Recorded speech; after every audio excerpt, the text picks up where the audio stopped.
we're going to do a guided read-along of Kimberly Crenshaw's 1989 Intersectionality paper. Now, intersectionality is a big buzzword nowadays, but in the context it was originally coined in, it referred to the ways in which Black women are simultaneously oppressed by racism and sexism. Therefore, frameworks that only understand racism or sexism, but not both, cannot account for Black women's experiences. Now, this term was introduced in a 1989 paper by Kimberly Crenshaw. The paper is called Demarginalizing the Intersection of Race and Sex, a Black Feminist Critique of Anti-Discrimination Doctrine, Feminist Theory, and Anti-Racist Politics.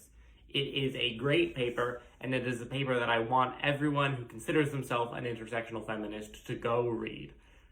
In the interest of doing that, we're going to do a little read-along. So, I'm going to walk you through the paper, but you're not just going to listen to me. You're going to pull up the paper on your computer. So you're going to go to your computer, and you're going to type in Kimberly Crenshaw, Demarginalizing the Intersection. You're going to type that into Google, and the paper is going to come up. And you're going to download the PDF. It's available for free.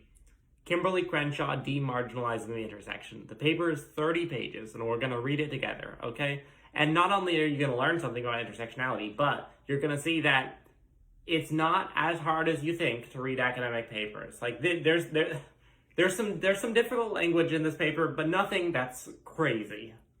So, the first thing I'm going to tell you about reading this paper is you're going to see a lot of footnotes. There are pages where the entire half a page is taken up by a footnote. Don't read the footnotes. When you read this paper the second time and you really want to study it, you can read the footnotes. But if you're new to reading academic papers, when you see the footnotes, just completely skip them and you'll be fine. Okay, so this paper is divided into 4 parts. And we're going to go through each of the 4 parts. But the introduction says that one of the very few Black women's studies books is entitled All the Women Are White, All the Blacks Are Men, But Some of Us Are Brave. The title of this book is referring to something that a lot of white feminists have done where they compare women and blacks.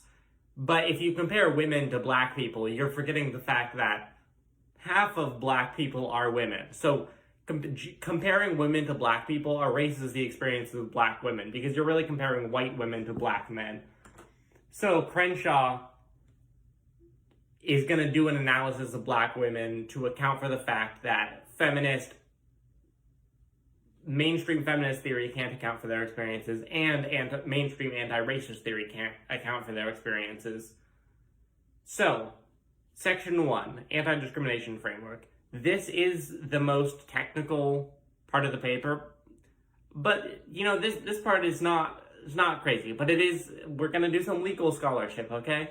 Crenshaw is first and foremost a legal scholar, and she examines 3 American lawsuits here, and she demonstrates the ways in which anti-discrimination law in these suits was applied in such a way that failed to account for the experiences of Black women. So first up, the case is DeGraff and Reed versus General Motors. General Motors hadn't hired Black women before 1964 and then had laid off all of the Black women hired after 1970.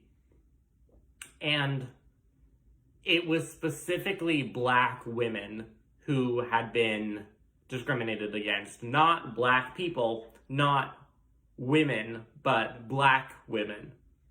And the court refused to acknowledge that Black women were a protected class. They could be a protected class as Black people, as women, but not as Black women. Crenshaw notes that in reverse discrimination cases where white men claim to be discriminated against by, like, affirmative action policies that discriminate against white men, the courts recognize that they can be discriminated against as white men, not just as white, not just as men, but as white men. So Crenshaw is very clear that this is not an actual failure to recognize Black women as a double class. It's just that the institutional framework is operating from the point of view of a white man, and that's the privilege category. The second case is called Moore versus Hughes Helicopter. This paper, or this case, was an anti-discrimination lawsuit and black women were prevented from being the representatives of the sex class because they had Moore had claimed to be discriminated against not as a woman but as a black woman, and therefore she was not allowed to be the representative of the white woman. And Crenshaw identifies this as a refusal to take a bottom-up approach.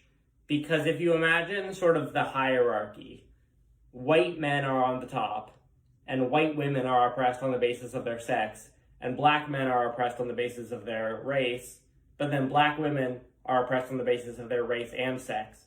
So black men can move up in the hierarchy by saying, oh, you know, we're oppressed on the basis of our race, and white women can move up in the hierarchy by saying we're oppressed on the basis of their sex, but black women are stuck at the bottom of the hierarchy. And if anti-discrimination cases were to focus on the people at the bottom of the hierarchy, black women, it would actually help everyone at the top of the hierarchy. But they don't do that because fundamentally the law is trying to preserve the hierarchy and just make minor adjustments. So the third case is Payne v. Travenel. And in this case, black women did win an anti-discrimination case, but the court refused to extend that to black men. So the court was refusing to recognize the way in which black women's experiences with racism does parallel with black men.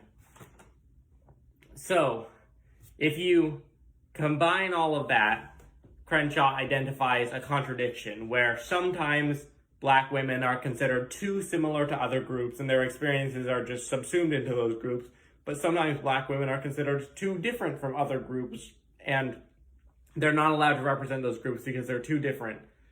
And Crenshaw says that black women face oppression not just as black people, not just as women, but as black women. And that's a specific form of oppression that other groups don't face. And she says that a lot of anti-discrimination cases have taken a but-for approach, which in more modern language would be like except for. Like, for example, a white woman, I'm privileged except for my sex. Or a black man, I'm privileged except for my race. Except for meaning a person is privileged except for one thing. But black women don't have that because they're not privileged on account of their race or their sex. And because frameworks of anti-discrimination and, advancement take a but-for approach, black women are left out because they're oppressed on multiple axes. Okay, that was part 1, the most dense and most complicated part. So we're going to look at parts 2, 3, and 4 in the second video. Go watch that.